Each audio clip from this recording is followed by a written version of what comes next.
各位 HiFi 發燒友，大家好，歡迎嚟到 HiFi 發燒台，我係呢388。最近呢，有位朋友問我啦，有啲咩好嘅前級介紹啊？因為佢用開部合併機咧，佢想將部合併機咧當做後級啊。因為本身呢部合併機嘅力水都好夠，但係硬係覺得咧好唔襟聽啊，啲聲比較上薄聲啲啊，所以想揾翻部前級咧係比較上厚聲啲、暖聲啲咧嚟配呢部合併機啊。同埋佢有一個要求咧，佢又想部前級咧有埋呢個 MMMC 唱頭放大啊。因為遲啲咧，佢又想玩埋呢個黑膠啊。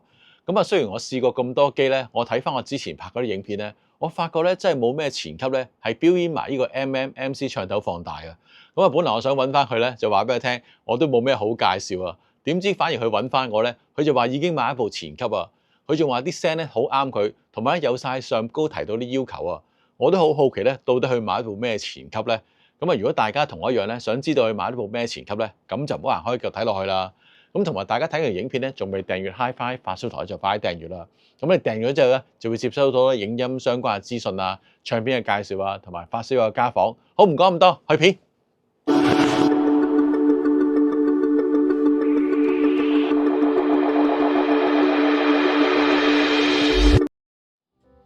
原來我朋友咧最後就買咗一部咧美斯 R90嘅膽前級啊！佢講到咁好咧，搞到我都好好奇啊！所以我最後咧就問咗呢個獨海浮沉嘅司徒夾帶咧，就借咗部咧 R90喺度啦。咁呢部膽前級咧，我試過咧，我發覺聲音真係唔錯喎，都值得咧拍條片咧同大家分享嘅。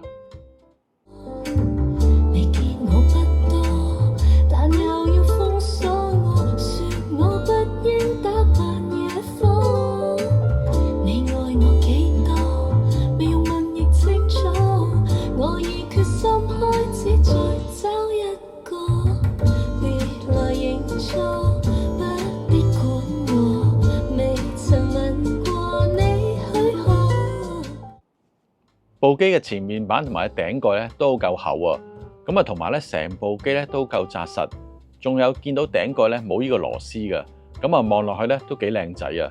咁啊當撳着部機前面嘅電源開關咧，個瞄掣嗰盞燈咧就會喺度閃啊，咁啊大約30秒之後咧嗰盞燈就會長着，咁咧就代表進入呢個工作狀態啊！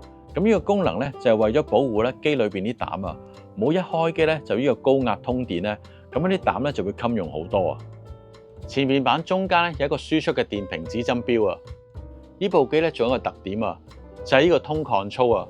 咁啊通常通 control 咧都有一個固定嘅頻率咧做呢個加減啊！咁而呢部機咧就完全唔同啦！咁啊前面板咧分別有 1.5 kHz、3 kHz 同埋6 kHz 為一組啊！咁啊另一組咧就150 Hz、300 Hz 同埋600 Hz 啊！咁啊撳着音量掣旁邊個通掣咧，呢邊咧就喺相應嘅頻率咧就會着燈啊！咁啊，當着燈嗰個頻率咧，就會加咗3個 dB 啊。同埋我都試過咧，用同唔用咧都差別好大啊。咁呢個咧可以因應個人嘅口味咧去調校唔同嘅音色啊。前面板咧另一邊咧就係一個輸入選擇掣。咁啊雖然有6檔，咁但係實際咧只有3檔嘅 RCA 同1檔嘅平衡輸入。咁因為 MMMCL 同埋 MCH 咧都係接去同一個 RCA 嘅輸入，咁啊分別咧可以接呢個 MM 唱頭。同埋呢個 MCL 俾低輸出嘅 MC 唱頭 ，MCH 咧就係俾呢個高輸出嘅 MC 唱頭。咁啊，至於點樣分呢個高輸出同埋低輸出嘅唱頭咧，廠方咧就冇列明啊。咁我試過啦，低過0.5 mV 輸出嘅唱頭咧就撥許個 MCL， 大個咧就撥許個 MCH。同埋呢個咧大家都可以慢慢試㗎。咁用同一個音量，先聽下呢個 MCL 夠唔夠聲，如果唔夠咧就撥許個 MCH。咁只要將個音量咧唔好扭得太大咧，就唔會整埋部機噶啦。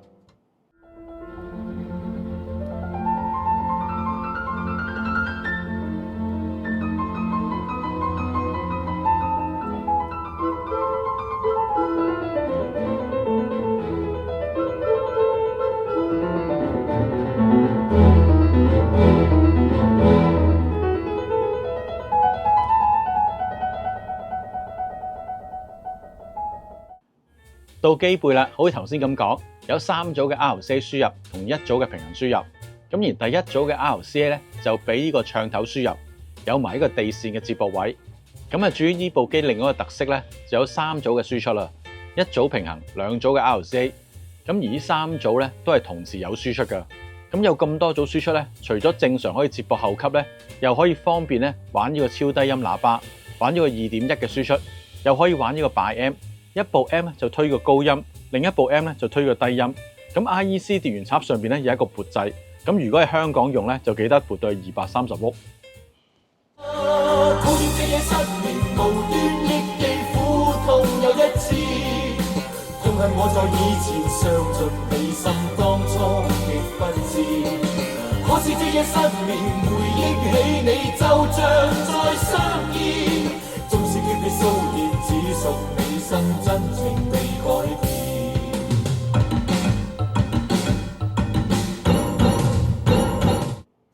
既然呢部係膽機咧，咁一定要數係用咗啲咩膽啦。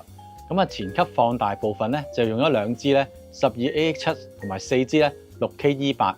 咁啊，唱放部分咧就用咗2支 6KE8。電源部分咧就用咗 17BE3 嚟做呢個整流。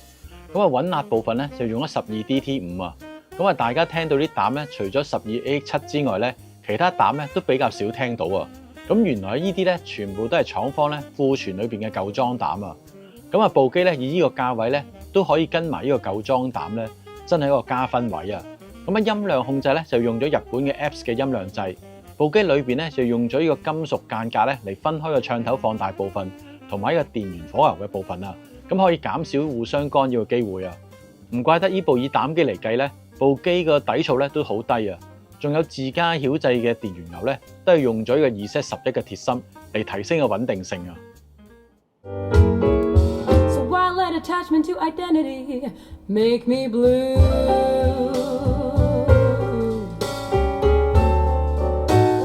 Sure, music's vital, I do agree. But another singer isn't really what we need.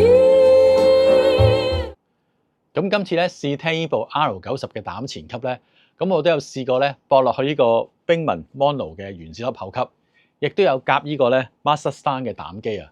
咁我發覺咧，呢部前級咧，無論夾呢個石機或者膽機咧，都冇問題嘅，佢都可以夾得到聲啊。咁同埋呢部機咧，本身個輸出個增益咧都好夠啊，所以佢嘅聲音咧絕對唔會一種咧冇氣冇力嘅感覺啊。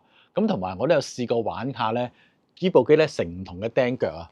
咁我發覺咧佢都好敏感啊，成咗釘腳之後咧個聲音改變咧都好明顯啊，咁啊明顯呢個音場咧會升高咗，咁啊人聲嗰個發聲嘅結像位咧亦都會提升啊，咁亦都咧呢部機裏邊有個 Tone Control啊，咁我發覺咧個 Tone Control 咧用同唔用咧個變化都好大啊，咁我為咗咧要試真啲呢部機原本嘅聲音特性咧，咁我喺試聽期間咧我就冇開到個 Tone Control 嘅。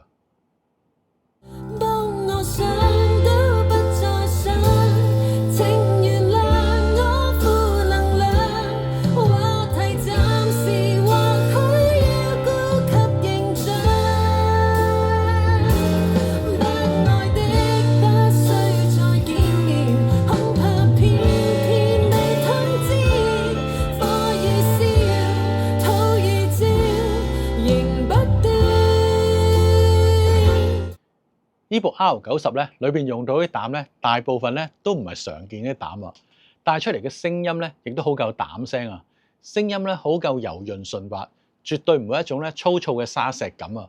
就算咧嚟駁呢個石機咧，我發覺咧出嚟嘅聲音咧都係保持翻呢種特性啊。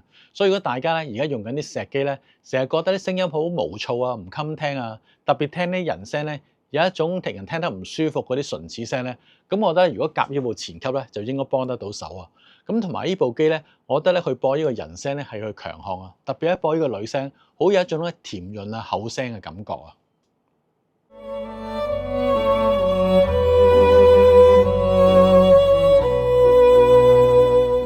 想走出你控制的領域，卻走進你安排的戰局。我沒有堅強的防備，也沒有後路可以退。見到呢部機裏邊嘅交連電容咧都好夠大啊，所以我都知道咧呢部機出嚟嘅低頻咧一定唔會弱噶。咁啊實際試聽咧，我發覺低頻咧真係唔錯啊，特別播一啲流行曲咧，嗰陣 mid bass 咧佢都出得好好啊，完全好夠亮感嘅感覺啊。咁啊雖然呢部機咧絕對唔係一啲咧超高分析力嘅前級，但我反而覺得咁樣咧會令人聽得咧更加舒服，唔會覺得好緊張啊，聽一陣就會攰嘅感覺啊。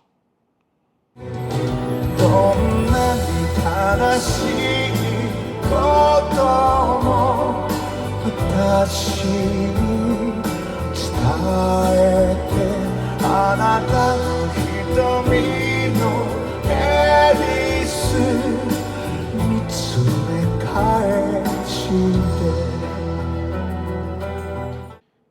今次咧試聽呢部前級咧，我最欣賞嘅部分咧就係佢唱頭放大部分啦。咁啊出嚟嘅聲音質素咧真係唔錯啊！咁所以我最主要咧都係聽咗佢呢個唱頭放大呢個部分啦。咁同埋咧佢個唱頭放大咧，雖然冇得調解呢個阻抗啊，但係我覺得咧如果對於冇咁資深嘅發燒咧，反而更加容易玩啊！咁同埋咧我都試過咧夾咗兩款唔同嘅唱頭啊，咁我覺得出嚟嘅聲音咧都好好，都好夠平均啊！咁同埋呢部機咧，其實嗰個唱頭放大裏邊咧有一個 RIA 嘅部分啊。咁呢個部分咧，佢用咗兩個金屬罩去罩住啊，咁嚟減少外來嘅干擾啊。因為呢個部分係相當之敏感㗎，咁啊令到個底噪咧更加低，咁啊自然聽咗個細節啦。所以今次試聽咧，我都真係主要咧都係聽嘅黑膠啊，同埋我都會叫我朋友咧真係快啲咧去玩呢個黑膠。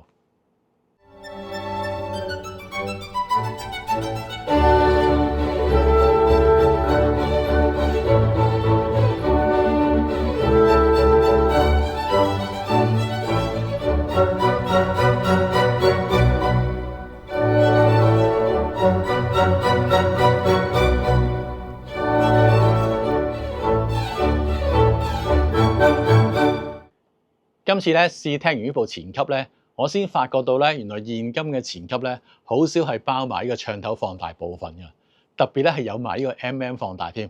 所以如果大家咧想用呢個親民價咧，揾一部咧有風佬放大嘅前級咧，呢部 R90咧真係值得大家留意嘅。咁啊聲音方面啦，咁我覺得如果以價論聲咧，呢部機咧絕對係物有所值嘅。特別大家喜歡聽一啲膽聲咧，呢部機咧真係值得大家留意嘅。咁另外仲有一個加分位就係個 Tone Control 啦，咁可以按照咧佢特定嘅頻率咧去加3個 dB，咁呢個功能咧都幾特別啊！咁我最後都有試過啦，咁我發覺啦，如果大家咧喜歡一啲比較上重口味嘅音色咧，可以將呢個 1.5kHz 同埋呢個300Hz 咧都加3個 dB，咁啊出嚟嘅效果都唔錯啊！